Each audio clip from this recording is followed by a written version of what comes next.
Hey everyone, Bo here. I make videos and put them on YouTube, and tonight we're going to tackle some Plini. Cascade is the song. This comes from Tundra and several other people now. You've been asking for this over and over and over again, and you finally get your turn, alright? So we're going to tackle this song. I think you wanted a different song originally, but Ruben beat me to the punch there, and I might have seen just a tad bit, just enough to influence my opinion and first impressions. So I want to see a song that I haven't listened to at all. So let's do it, right? I think that's fair. Here we go.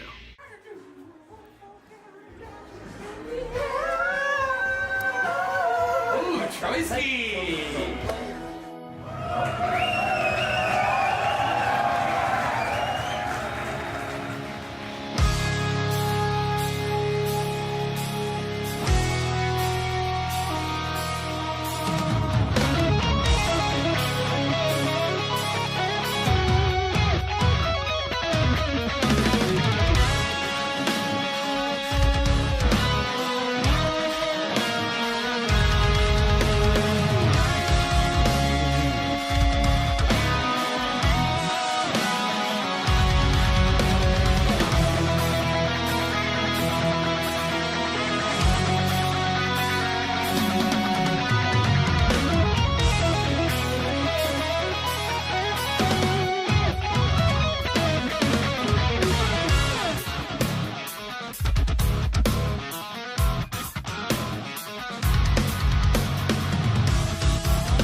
Plini, Cascade. Let me know if I'm saying that right. Oh man, this kid is talented, huh? Just wasn't expecting that. Didn't know what to expect really. You know, I watched Ruben react to the other song, but I didn't listen to the song, if that makes sense. I caught maybe 10 seconds of it, so I didn't know if they were singing or. And then I watched his analysis of it, and you know, just to show my support, give the view and the like and the comment and stuff on another reactor's channel. Anyway, I digress. This guy's amazing. He can play the guitar, that's for sure. I'm always suspicious anytime I turn a video on and somebody's playing a Strandberg guitar. It's the very interesting shaped guitar without the headstock that you see there. They're not messing around when they have that thing out, alright? That's the guy from Haken plays those. Just always going to be a very exceptional player, or somebody that wastes a lot of money and doesn't know how to play at all, right? That's definitely not the case. You know, musically, just something is special happening here, and I want to take time to explain that. So this isn't just about the guy can play guitar, awesome. You know, it's a little bit more than that. So there is kind of a cheese factor to solo artists, right? We go back and we look at Steve Vai, Satch, you know, Satriani, Petrucci even, you know, the usual G3 crew. You know, a lot of it is, let me show you what I can do on the guitar, and I have kind of a support system in the background with the band, and a lot of times these people have great bands in the background. This is no exception, but the backing track to a lot of these songs is more just a supportive role, and it kind of adds a really cheesy element to songs sometimes. It's like, you know, it's not really, there's not a focal point, I guess I could say, on the backing track to these other songs, these other solo artists, to make it really sound cool. It's more or less just a supportive role to be like, hey, I can play guitar like really excellent. None of that other stuff really matters as much. This is kind of taking that formula and upgrading it, you know. So I hope that made sense. It was kind of hard to get that out, but he's definitely adding something, you know. He's taking the formula and building value, and that's really what you should do with music, you know. I mean, do what you will with music, but if you really want to innovate, this is the way to do it. And it's nothing big. It's you know, I've heard people play guitar like this a million times. It actually reminded me a lot of Guthrie Govan. I think somebody corrected me on, I was saying Govan, but it's Guthrie Govan or Guthrie Govan. And I think the scale he was playing, it sounded very Dorian, if I'm not mistaken. You'll have to correct me if I'm wrong on that, but those little half steps beforehand and stuff, and just sliding into those, very articulated in his playing. A lot of staccato there. I love a good staccato. Yeah, man. I mean, there's not any doubt about this guy's skill. Exceptional. But that was the main takeaway from that, is just what he's adding on to this particular genre. You know, I think that for me in the past, you know, as amazing as, you know, Vine, all the guys that I mentioned are, it's been hard to really get into an entire album, because I feel like it's just like amazing solo on top of kind of cheesy backing track. Anyway, I quite liked it. Yeah, I would like to listen to more of this guy. Just amazing band too. Yeah. Thank you so much for making me listen to this. And you know, here, let me ease some of your concerns. So I've seen a lot of requests for Riverside. We're gonna do some Riverside soon. We'll probably hit some more Steven Wilson. We'll see if we can sneak in some of his new stuff. Doubtful, but maybe. And I've kind of been keeping this under tight wraps, but I would like to do a Guitar Hero kind of day. Maybe I'll call it that, maybe I won't, but more or less the same as this format, where you help me pick a song and I react to it, but we really focus on guitar heroes, you know. We can really touch up on the Marchemanis, the Petruccis, whoever, you know, and spend special attention and focus on these guys when we react to songs, you know.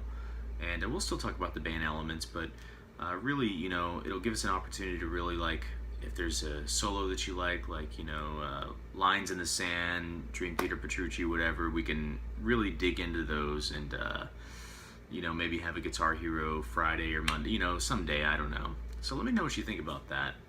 And write in the comment box below, because it's something I've been kind of conjuring up in my mind, and I wanted to present it to you guys and let you know what I was thinking. Let me know if you think that's a good idea or not. Sounds kind of fun to me. And then I think there's going to be some collaborations in the near future with AMP Reacts. If you don't know that channel, go and check it out. Father and son duo, really cool guys.